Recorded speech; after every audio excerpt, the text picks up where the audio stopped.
मैया हमारे मन बेस कन्हैया मन बेसई बसे कन्हैया।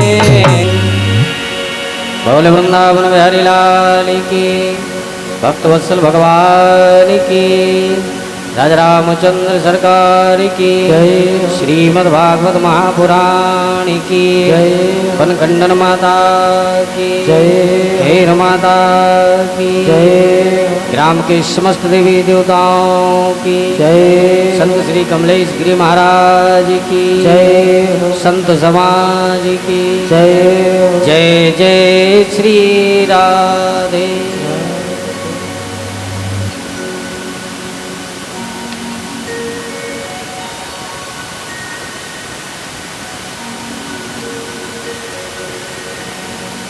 परम मंगलमयी भगवत स्वरूप श्रीमद् भागवत महापुराण के आज हम द्वितीय दिवस की कथा में प्रवेश करते हैं।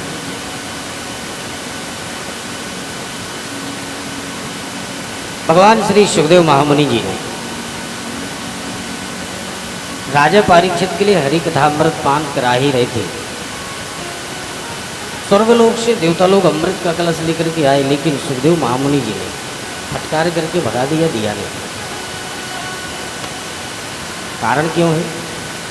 देवताओं को ये हरि कथामृत पान क्यों नहीं करना? सुखदेव महामुनि ने स्पष्ट कहकर के भगा दिया। काचा महा, ये कांच का टुकड़ा हमें देकर के याद हमसे मणि ले जाना चाहते, ये ठग विद्या संसार में दिखाओ, पर हमारे पास दिखाने का ये प्रलोभन मत दिखाओ। बुरी तरह फटकार के भगा। यहाँ यदि हम लोग एक विचार करें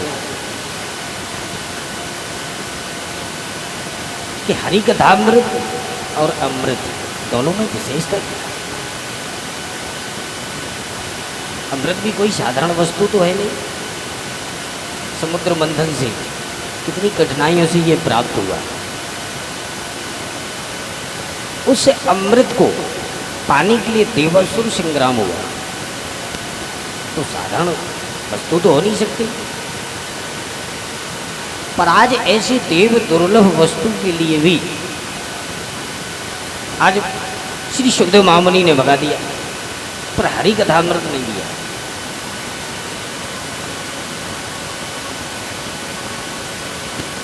संतों ने बड़े भाव से इसकी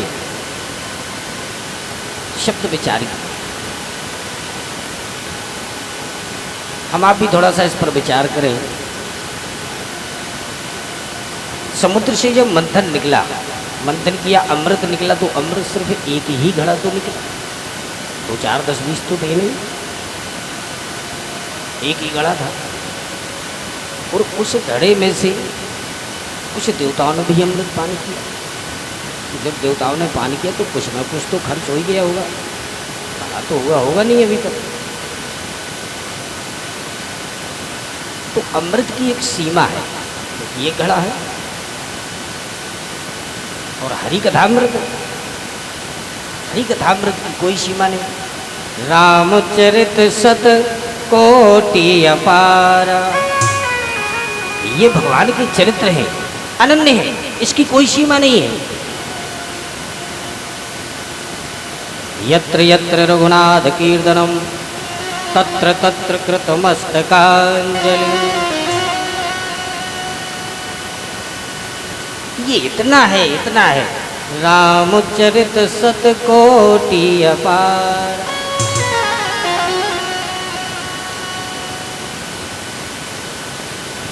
हरि अनंत, हरि कथा अनंत, तो इसकी कोई सीमा नहीं। चाहे जितना उदार मना होकर के पिलाते रहो, पर ये खत्म होने का तो सिस्टम है ही नहीं। हमें तो ये डर है ही नहीं कि हमारा हरि कथामृत ये खर्च हो सकता है, हो ही नहीं सकता।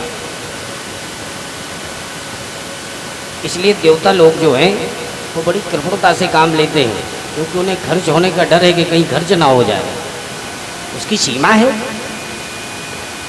इसलिए वो पिलाते नहीं किसी को, सिर्फ सूंघने से ही उनका काम चलता है। बोलो राधे राधे।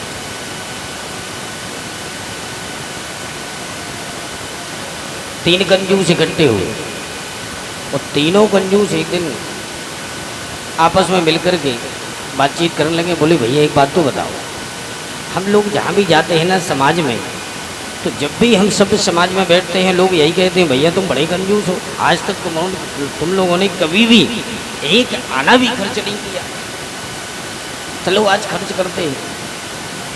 तो बड़ी कठिनाई के साथ अपने हृदय को इतना कठोर बनाया कि जाकर के मार्केट से बोले भाई जब खर्च ही करेंगे तो ऐसा करेंगे कि कुछ हमारे शरीर में तो लगे। बोले बिल्कुल। तो तीनों कंजूस इकट्ठे होकर के और सीधे मार्केट में गए और 250 ग्राम घी लिया और 250 ग्राम घी लेकर के अपने अपने घर में चले गए। 1 महीने बाद पुनः वो फिर इकट्ठे हुए। जैसे ही वो इकट्ठे हुए तो बोले क्यों भैया क्या कैसा सिस्टम है, अभी तुम्हारा घी चल रहा है कि नहीं? बोले हाँ भैया हमारा तो घी चल रहा है। तो तुम कैसे चलाते हो? पहला वाला बोला भैया जब हमारे घर की सब रोटियां बनकर के तैयार हो जाती हैं तो एक ऊपर की रोटी चुपड़ लेते हैं और एक नीचे की रोटी चुपड़ लेते हैं, बाकी सभी रोटियों को हम चुपड़ा हुआ समझ लेते हैं। दूसरा वाला बोला राम राम राम राम इतना खर्चा, तो भैया तुम कैसे खर्च करते हो? बोले हम ऐसा खर्च करते हैं कि जो हमारा जो घी है वो हमने अपनी एक शीशी में भर के रखा है और जब घर की सारी रोटियां बनकर के तैयार हो जाती हैं तो एक हम सुई उठाते हैं अर्थात तो सीख, और उसी सीख को शीशी में डुबो करके वो बीच रोटियों से एक बार में ही चबा देते हैं तो एक बूंद में ही पूरी रोटियों में घी लग जाता है। तीसरा बोला राम राम राम तुम दोनों इतना खर्च करते हो? बोले भैया तो तुम कैसे खर्च करते हो? बोले हमारा भी घी हमने शीशी में ही भर के रखा है, जैसे ही रोटियां घर की बनती जाती हैं वैसे ही हम प्रत्येक रोटी पर घी की जो शीशी है उसको घुमा देते हैं तो समझ लेते हैं रोटी में घी लग गया। और जब भोजन पाने बैठते हैं ना तो बढ़िया उस शीशी का ढक्कन खोल लेते हैं और जैसे ही ढक्कन खोला नहीं तो घी की इतनी सुगंध हमको आती है कि उसकी सुगंध में ही हम रोटी हमारी बिल्कुल भोजन पेट भर के हो जाता है, पर एक भी बूंद खर्च नहीं होता। इसका मतलब जो हमारे स्वभाव है वो कभी बदलने वाले नहीं है। ऐसे ही देवता लोग वो पिलाते नहीं है ना वो पीते हैं, वो सिर्फ अमृत को देख देख करके ही जी देते हैं। दूसरी बात, अमृत पिलाने वाले के गले में एक माला डाल दी जाती है और उस माला का ये प्रभाव है कि जैसे तुम्हारे पुण्य नष्ट होते जाएंगे और पाप बढ़ते जाएंगे वैसे ही वैसे वो माला धीरे धीरे करके सूखती जाएगी और जैसे ही वो माला सूखी कि तुमको सीधे स्वर्गलोक से मृत्यु लोक में पटक देते हैं। छीणे पुण्य मृत्यु लोकम बसंती, अर्थात वो सीधे मृत्यु लोक में ही आकर के गिरता है। तो देवताओं को बड़ा डर लगा रहता है कि ऐसा ना हो कि हमारी ये जो गले में माला पड़ी है ये कहीं सूख ना जाए।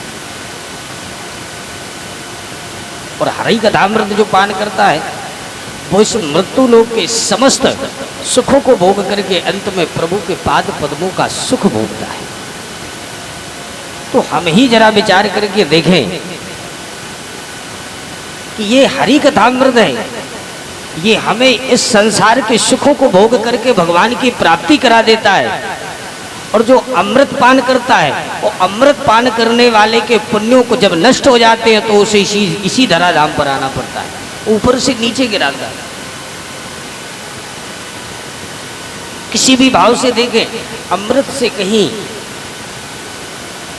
लाख गुना बढ़कर के ये हमारा हरि कथा। इसलिए श्री सुखदेव महामुनि ने दिया नहीं, फटकार के ही भगा दिया। क्व कांचा क्व मणिर्महा, आज कांच का टुकड़ा बता दिया और अपने हरि कथामृत के लिए अर्थात श्रीमद् भागवत महापुराण के लिए अमृत को ठुकरा करके और मणि की तुलना दे करके,